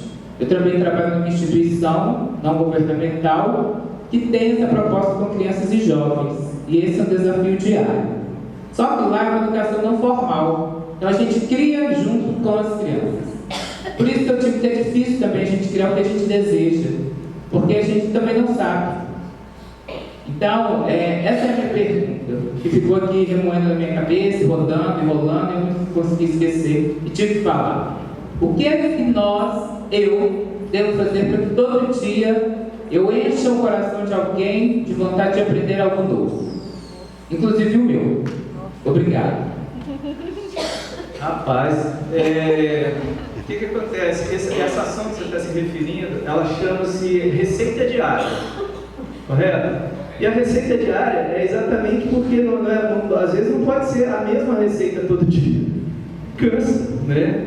Você vira lugar comum. Então às vezes a gente sai com fórmulas muito prontas, experiências muito prontas, e às vezes não vai bater com aquele público, com aquela situação. O que eu poderia te dizer é conhecer bem esse público que você está trabalhando com ele, conhecer bem esses meninos, a realidade deles. Por exemplo, cara, a Osquinoteca, essa ideia de ler e brincar está sempre muito junta, né? Então, A gente tem brinquedos, muitos brinquedos, né? Não brinquedos industriais, brinquedos de cultura popular, brinquedos inventados, jogos, né? Há dias que os meninos chegam e eles querem aquilo, mas aquilo é a portinha para ele chegar no livro que está lá do lado. O que a gente quer é que ele não distancie isso disso, brinquedo de brinquedo, brinquedo de letras e outro brinquedo aqui. Então, a ideia com a qual a gente vai trabalhar com esse público, por exemplo, esse é um conceito básico, ou seja, que é diferente de,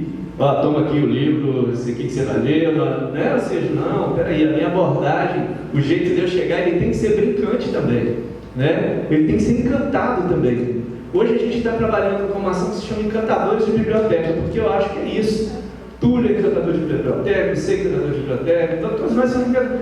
O que a gente quer é encantar esses lugares e encantar o leitor. Então, partindo disso, o resto, eu acho que a gente pode, tem muitas experiências que a gente pode somar. Ela trouxe várias, a gente tem várias experiências próprias. Tem Túlio aqui, tem, né, tinha os arautos da poesia, que olha que forma linda de aproximar os meninos, né, da poesia, de falar poesia ao pé do ouvido dos outros. A gente achou encantadora isso. O que eu te diria, Antônio, é que tem práticas, existem muitas. A gente tem que ser marqueteiro dos livros que estão dentro das bibliotecas. Isso também a gente já notou. Não adianta a gente ter 100 mil títulos, não adianta nada se a gente não destaca os títulos, não traz sua atenção, conhecer bem os títulos que estão dentro da biblioteca. Aquilo, né? Nesse trabalho de mediação, isso é importante. Se a gente não conhece o livro, não sabe né, como é que a coisa se desenrola, não precisa nem ter lido inteiro, mas saber, né, a mecânica ali do livro, do que está se tratando e tal. Então, acho que esses pontos todos, né, para isso a gente tem que se dedicar ao livro, no meio de se dedicar ao leitor. Né? Não sei se respondi, mas é um pouco composto disso tudo. Eu gostaria também de falar sobre essa questão, né, do estar preparado para ser um multiplicador. Né? E tem um livro que é Por que Fazemos o que Fazemos, do Mário Sérgio Cortella. Nós fizemos uma formação, né, na nossa rede de bibliotecas e utilizando exatamente alguns questionamento do livro. Eu acho que seria assim, eu digo como uma literatura interessante, porque é aquilo, né, de tu sentar e parar, porque a gente está naquela dinâmica do dia a dia, naquela correria, que tu até esquece, assim, né? Como tu iniciou, por que eu escolhi essa profissão, por que eu escolhi esse trabalho voluntário, né? E eu acho que isso é muito importante. Na questão sempre dos jovens, e isso eu acho que funciona também para as escolas, porque nós sempre damos isso nas escolas, no entorno da biblioteca, é a música, né? E aquela questão do ouvir. Olha, qual é o ritmo de música que tu gosta? Parece que é um funk, hip hop, samba. Em nenhum momento se critica, porque às vezes a gente ouve, mas já acolhe tudo, e às vezes tu ouve, mas já pronto, já com uma resposta, um moralismo para aquilo, e aí tu simplesmente anula aquele jovem, aquele adolescente que está fazendo um trabalho contigo. E mais uma vez, né, nós inspiramos muito, né, no Sérgio Plas, que assim, ó, ouvimos as músicas, vamos analisar as letras, o que vocês acham? Né? E essa letra aqui, ela realmente é poesia, independente do ritmo. E às vezes a gente pegava as letras das músicas e trocava o ritmo. Isso foi muito interessante, eles gostaram muito, e eu vejo isso como uma ação que eu acho que serve tanto para nós, biblioteca comunitária, como para os professores trabalharem na escola. Então, eu acho que é isso. Eu digo porque fazemos o que fazemos do Mário Sérgio Cortella. Nós tentamos, eu queria ter uma palavra aqui do nosso homenageado por isso, professor Luiz Alves, de quem eu sou muito fã, como professor, como escritor, como contador de causos, ele é o cara. Gente, eu estou profundamente envergonhado por causa de vocês. Porque eu percebo que poderia ser mais útil, vou ser mais útil, porque simplesmente eu estou escrevendo umas coisas, né? Vocês estão saindo, vocês estão levando, nossa, vocês são tão úteis, eu estou muito humilhado. Mas, de qualquer forma, isso é como foi dito aqui, né? A gente veio aqui aprender, a gente está profundamente enriquecido e que vocês continuem esse trabalho e daqui a pouco eu vou poder estar aí dando meus depoimentos também. Muito obrigado. Alguma consideração final de algum de vocês? Uma consideração final, vamos começar? Na verdade, a gente gostaria mesmo de agradecer e estimular mais isso aqui. É tão bom a gente poder caminhar, acho que foi, curti muito ter feito, parabéns. E a gente estimular mais encontros, gente, ao vivo e a cores. Assim, acho que isso é muito importante, que isso não seja só em momentos muito especiais. Por isso que a gente trabalha na rede, essa troca ela precisa ser cada vez mais cotidiana, diária. Por isso que também a internet pode nos ajudar, outras ferramentas digitais, para que a gente possa se aproximar e trocar, porque essa rede positiva, ela tem condições de se alastrar. Muita gente viu desde o primeiro momento que o Túlio falou, toca aí que vai dar certo, e é isso, tem que tocar com o coração, não deixar uma coisa nova sempre virar, A internet nem tinha essa força toda, quando a gente, o que isso mudou de 10 anos para cá, não está no gibi, Então, gostaria disso, que a gente se encontrasse mais, seja aqui, seja, também dizer que nesses 10 anos da Sinoteca, comemorando esse ano, a gente está iniciando o nosso não festival, mas o nosso encontro da rede, que vai chamar Festa Loucos por Leitura, que a gente quer, na verdade, não seria uma festa de literatura, mas seria uma festa de quem promove experiências loucas por leitura, para que a gente exatamente tenha esse espaço de intercâmbio, de troca entre quem faz. Obrigado, gente, foi muito prazeroso, tá bom? Obrigado a vocês todos.